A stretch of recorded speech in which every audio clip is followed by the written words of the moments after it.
would have never imagined myself cutting my hair as short as I did, because I honestly, like, one of my insecurities is just my head. But I used to use my hair as like a security blanket because it was just like bigger. If I mess up my hair, it's on me. I don't have to go through any lawsuits to sue someone. It's just all on me. Hey guys, welcome back to my channel. It's Christian. Let's get straight into today's video. So in today's video, we're gonna be talking about how to be confident after your big chop. I'm gonna talk about how to stop being insecure about your natural hair. If you've recently cut your hair or if you plan on cutting your hair soon.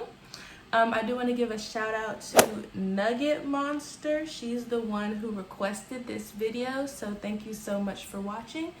Let's stop talking and get straight into the video. If you are new here, you probably don't know this, but in August, I believe, of 2020, I cut my almost tailbone length natural hair. It was like tailbone length, and then I ended up cutting 4 inches, so then it was waist length. But I cut my hair and it was a very drastic change. So there were a lot of mental and emotional barriers that I had to get over in order to get to the place that I am today with my hair and the level of not caring that I currently have. So I'm just gonna give you 8 tips on how to manage your feelings about your hair now. You need to come to terms with the fact that the hair is gone. For me, it wasn't hard to come to the realization that the hair was gone because I had been thinking about cutting my hair for months. Like, I ended up cutting my hair in September and or was it August? I'm really not sure, but I had been thinking about cutting my hair since March. And so after months of thinking about it, I was like, you know what? This is something I really want to do. And if you watch my big chop video, I cut my hair without any type of hesitation, so I knew I was ready. So if you do decide to cut your hair, and it's gone now, you have to come to the realization that the hair is gone, because we can't do anything about the hair that has been cut in the past. So we're just gonna not worry about that anymore and focus on what we can do moving forward. Discover why you're insecure about the cut. Is it the shape of the cut? Is it shorter than you expected? Does it not fit your head shape? So these were some of the issues that I was having when I first cut my hair. I just felt like the hair needed to go. And I didn't do a lot of research on the best type of haircuts for my particular head shape. So when I cut my hair, I just took the scissors, pretty sure they weren't even hair scissors, and I just cut. And so after I cut my hair, it was a round shape at first, and then I ended up coloring my hair ginger, and I wanted to have a more tapered cut, so I cut my hair again before I colored it. And then that's when I felt like I didn't like the cut anymore because it didn't fit my head shape. And then it was also shorter than I expected it to be after, I washed it, because it was cut on dry hair. And so these are the type of things that you can just think about for your hair as it grows out, and some of the things that you would like to change about your haircut so that you can get more comfortable with it. Ask yourself, can I do anything about the insecurities that I have with my short hair? Can you wait for the shape to grow out? Should you color your hair to feel more confident? Or should you put your hair in a protective style? So for me, with this new hair color that I had and this new length, I tried out box braids, and I'm pretty sure that's really the only protective style I tried out. Eventually, once it got a little bit longer, I did a silk press. So I would honestly just ask yourself, listen, you have a problem with your hair.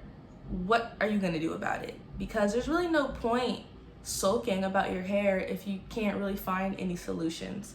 So that was something that I had to come to terms with about my hair, was that it's been cut, the hair is gone. Now, what are you gonna do? Sulk and wait for it to grow back? Enjoy it at this length, or just throw it in some braids? So definitely do that if you are stuck and thinking about what to do. You wanna just ask yourself, maybe there are some reasons that you're not really happy with your new look, and it may not have anything to do with anything major. It may just be that you're not fully adjusted to your new look. Like, if you go from having long hair your whole life and then you cut your hair, you're not gonna be 100% comfortable, I would say, with your look maybe the next day. It may take a few weeks to get adjusted. And for me, I've pretty much had long hair, I would say, or average, medium to long hair my whole life.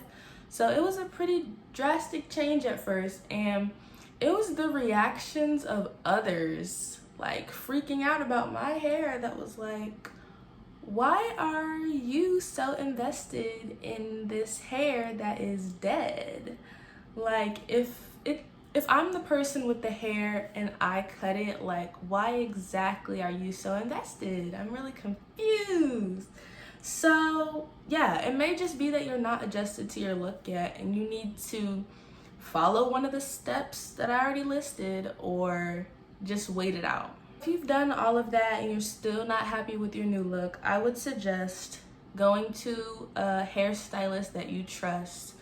I myself have not been to a hair salon in years because I just have trust issues, and like, nothing has really happened to me other than the occasional unexpected trim. But I would say I've been scarred by hairstylists in terms of detangling, because I feel like part of the reason why I got my hair so long is because I really take my time with styling and detangling, and most people just don't. I don't know, they just rush through the detangling process, and that leads to breakage. So in order for me to avoid disappointment, I just like to do my hair myself. If I mess up my hair, it's on me. I don't have to go through any lawsuits to sue someone. It's just all on me. So, but if you have a hairstylist that you trust, I would recommend going to them, because a problem that I was having was that I couldn't, you really can't cut and shape the back when you're an amateur. So it would have been nice maybe if I had a hairstylist that I trusted to help me with the shape. So I plan on eventually, possibly, if I get over my fear of other people messing me up, I might just go to a hair salon and let them help me with the shape, because as of now, it's been a year. This is all my hair. I don't have anything like added or anything. But yeah, it's been a year, and sometimes I feel like I haven't had a trim in years. Like, the dusting that I do, you know, I mainly wear my hair curly, so there's really no reason for me to be obsessing over a blunt cut. So I feel like I've done what I needed to do in order to keep the health of my hair intact, but it would be nice to have some help with the shape. So if you cut your hair and it wasn't by force or accident, then it happened for a reason. There was something that you needed to experience by having a shorter look. So for me, in the past, I have kind of let my hair become a security blanket for my face. And I would have never imagined myself cutting my hair as short as I did, because I honestly like one of my insecurities is just my head. Like even with me having cornrows at first, like me getting adjusted to looking in the mirror and like looking at like how big my head looks, in my opinion, has been an adjustment. But I used to use my hair as like a security blanket because it was just like bigger. And so I feel like this lesson was just a testament to how much I've grown in terms of me being comfortable with myself. And yeah, I feel like it was something that needed to happen. You are the only one who can learn to love it or hate it. Other people's negative or positive reactions to your hair can affect your confidence about the cut. So ignore them and focus on your true feelings about your hair. So like I mentioned earlier, I had a lot of people that were shocked because I didn't announce that I was gonna be cutting my hair.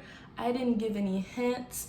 I kind of just did it, and then that's just what it was. And I had a lot of people that were just like, oh, it's always the girls with long hair that want to cut it, and I would just love to have your hair. And even the comments that were on YouTube that were like, why did you cut your hair? It was so healthy. Oh, I would just love to have your hair, and I can't believe you did this. And it's just like, if I would have really like stressed over the fact that some people that, you know, choose to watch a certain portion of my life were upset that I cut my hair, emphasis on I and my, I think that it really could have been a negative experience for me. But I just knew that it was the right decision for me personally because of how confident I was when it came to the cutting process. So I would say don't really pay attention to those that are praising you, and don't really pay that much attention to those that are shaming you, because some people want to cut their hair so much, but due to the fact that women have been pressured to have long hair, they're just jealous that you were confident enough to make that decision, and so they have to shame you and just talk about how they can't believe you did this and your long hair was so beautiful, because they are projecting their insecurities. So there's just a lot that goes into it, and I just feel like at the end of the day, you have to be confident that you cut your hair for a reason, and there is a lesson to be learned out of this situation. Say that there are so many benefits of having short hair, including more time, less product, reduced breakage. There are so many benefits to having short hair. All of my products last me about 4 or 5 uses now. I would say my hair is medium length now. So at first, when my hair was shorter, my products would last me forever. But now, since my hair is getting longer, my products last me about 4 to 5 uses. I don't have 6-hour wash days. There's less breakage because your hair isn't like brushing up against your shoulders or your clothes. The routine that I would do in the morning, if my hair looked messed up, only took me 3 to 5 minutes. And then it's gonna be less tension on your scalp, because if your hair was as short as mine, I couldn't do a full ponytail or a full bun because my hair was too short. So it's less tension. You'll probably get your edges back. Like, there are just so many benefits to having short hair. And I haven't really had any negatives other than not being able to put it in a ponytail, because sometimes you're just having one of those days with your short hair and you're just like, I wish I could just tuck it away, but I couldn't at the time. But now I can do pretty much everything with my hair, so that's great. I like it at the length that it's at now, because the amount of product and the time it takes me about 45 minutes to style my hair. And my wash day has been the same routine, just shampooing my hair, deep conditioning, and styling. So depending on what I'm doing for that particular styling day, I'm not in the bathroom for more than an hour and a half, I would say, because I tend to deep condition for a few hours. But yeah, please let me know if this video was helpful. This video does not mean that we're doing natural hair content. This is because this is a video that is not based in the obsession with hair growth. So I'm not gonna say request hair videos because that's most likely not going to happen. But if you feel like you want to cut your hair and you want advice, I might possibly respond in the comments. But I do appreciate you for watching this video, and I will see you guys in the next one.